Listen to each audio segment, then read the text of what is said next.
Value Asset. Aujourd'hui, on va voir comment on ajoute 10K par mois à ton business de service en B2B. 10K par mois, en réalité, ça va te permettre de faire quoi? Ça va te permettre déjà de commencer à travailler sur ton business, plus dans ton business. On prend la casquette CEO, on s'occupe uniquement des choses qui ont de l'importance. Et aujourd'hui, la chose qui a le plus d'importance dans ton business, c'est le commercial, le management et la partie stratégie. Créer les systèmes, mettre en place des systèmes qui tournent tout seuls pour justement, point 2, avoir une croissance prédictible. Qui dit croissance dit aussi être payé à la hauteur de ton travail et de ta prise de risque. Aujourd'hui, ce qui se passe dans beaucoup de sociétés, c'est que le CEO, le fondateur, le gérant est au final celui qui est souvent le moins bien payé, alors qu'en réalité, ton travail doit être payé à la hauteur de ton risque. On veut uniquement travailler avec des clients qu'on apprécie et qu'on aime. Et l'idée, c'est de gagner de la sérénité et toujours d'aller chercher plus parce qu'évidemment, on garde ce côté très ambitieux. Et du coup, on va parler argent, on va parler développement, on va parler scaling. Qui je suis pour en parler? Je suis Steve Nassio, ça fait plus de 10 ans que j'accompagne des entreprises. J'ai moi un master en expertise comptable, j'ai travaillé en cabinet comptable dans un premier temps sur du rachat d'entreprise dans la partie audit et depuis 3 ans à mon compte avec une expertise scaling. Mon objectif et ce que j'aime faire, c'est prendre ce qui marche dans ton activité, dans ton business et venir construire dessus. On n'est pas là pour réinventer la roue, on est là pour optimiser ce que tu fais déjà bien, pour optimiser tes résultats clients, l'équipe peut-être que tu as déjà commencé à construire. Et on a accompagné plus d'une soixantaine d'entreprises en B2B, principalement sur la prestation de services. Là, je vous ai mis 3 cas clients typiques et surtout avec des clients d'un secteur d'activité varié pour vous montrer qu'on est capable de comprendre deep chaque business. Là, on a l'agence Links, c'est une agence de stratégie et de création de contenu sur LinkedIn. On les a accompagnés de 7 à 17K. Il manque un cas par mois. Là, sur les 2 derniers mois, il rentre 9 nouveaux clients. Ils sont à 14 clients en ce moment. Donc là, on est vraiment avec eux en train de travailler la partie du coup recrutement, marge, puisque qui dit recrutement dit aussi marge évidemment. As Desjardins, on les a accompagnés de 100 à 300K. On prévoit de redoubler encore ce chiffre d'affaires sur l'année prochaine. Et Edouard, un profil un petit peu différent qui était coach. Ça faisait 6 mois qu'il était sur le marché, qu'il ne trouvait pas de clients. Et en 4 mois, on est vraiment passé de 0 à 30. À chaque fois, on voit les témoignages clients. Des témoignages comme ça, j'en ai plein d'autres sur mon LinkedIn. Et il y en a plein d'autres qui viendront encore par la suite. Aujourd'hui, si tu penses que tu as un problème d'acquisition, en réalité, tu vis 4 choses dans ton quotidien. Le premier, c'est que tu n'as pas assez de rendez-vous dans ton agenda. Tu vas avoir 2, 3 rendez-vous maximum par semaine, voire un peu moins. Tu vas avoir des leads qui ne te répondent pas forcément, que tu n'arrives pas à relancer de façon correcte et avec qui, du coup, tu n'arrives pas à aboutir surtout à un call.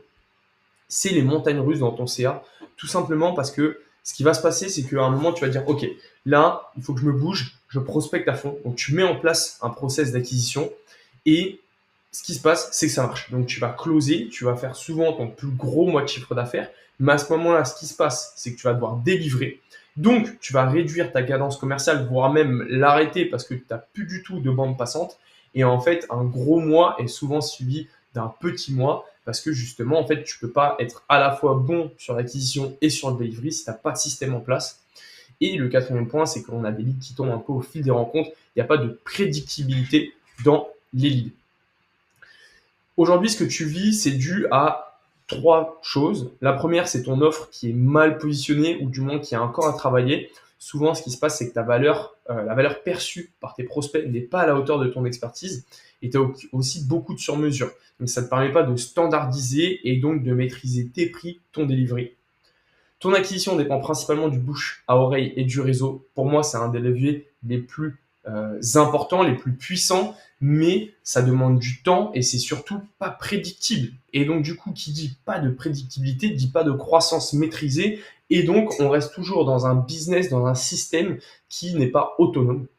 Et le dernier point, c'est que tu n'as pas de système d'acquisition voilà, prédictible, autonome. On en parle avec une stratégie claire et des process d'acquisition pour la création de contenu, pour le setting, pour le mailing, pour le call call, peu importe les canaux d'acquisition qu'on va choisir. Tu n'as pas forcément de système de suivi interne.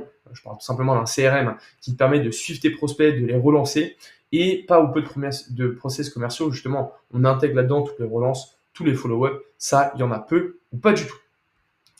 Du coup, tout simplement, quels sont les 4 piliers à mettre en place aujourd'hui pour justement ajouter ces 10 cas par mois à ton business de service en B2B?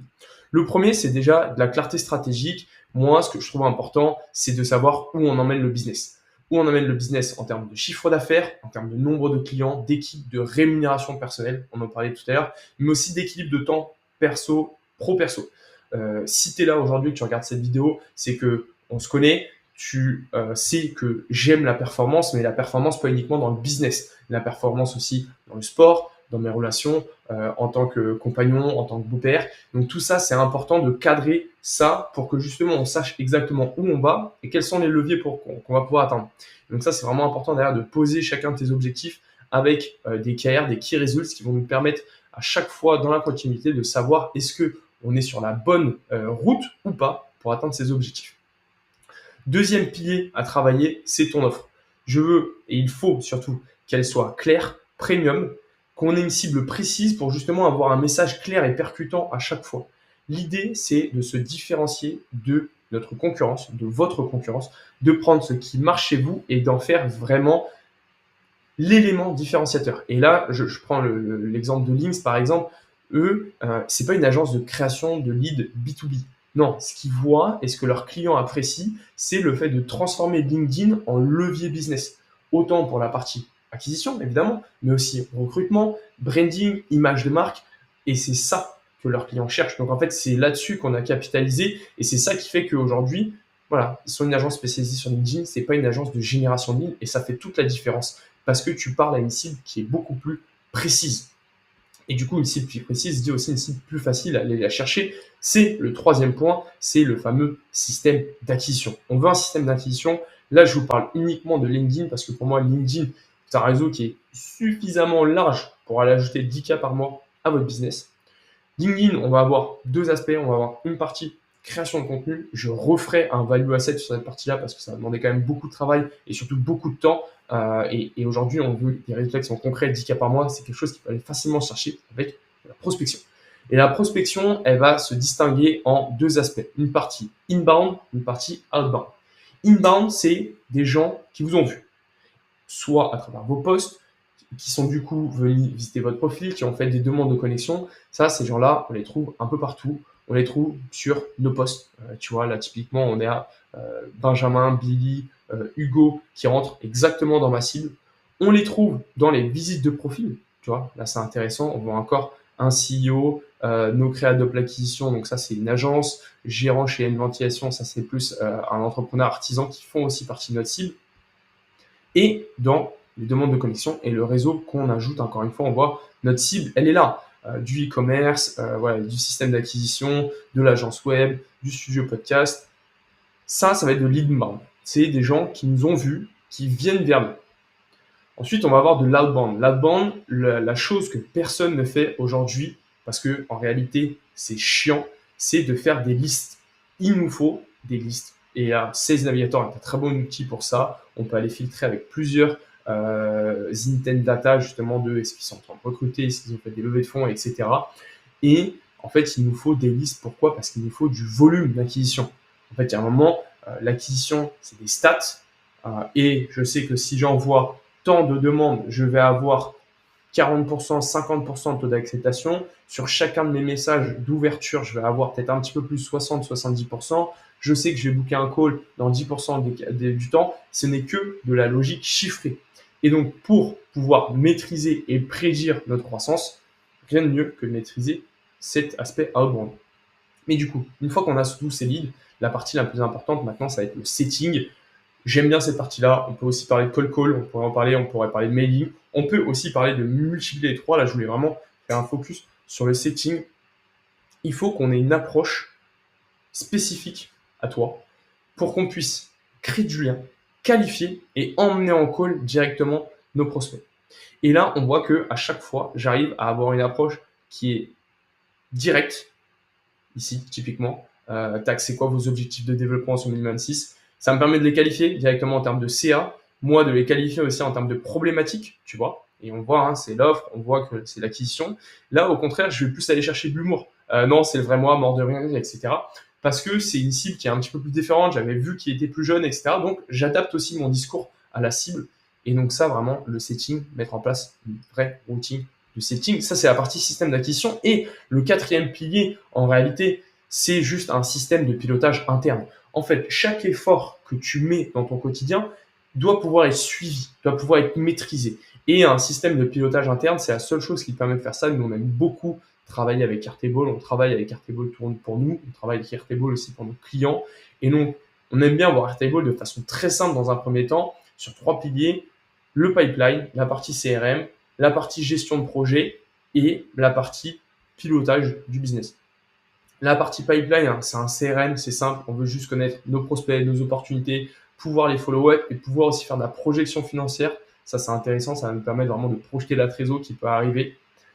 On veut une gestion de projet, un outil de gestion de projet pour onboarder, manager chaque projet, chaque client, chaque team, pour maintenir la qualité du delivery et aussi suivre les marges. C'est très bien d'avoir un business qui fait 200, 300, 400, 500 000 euros de chiffre d'affaires, mais si tu as une marge éclatée, il n'y a aucun intérêt. Nous, on veut des marges à plus de 50%, 60%, 70%.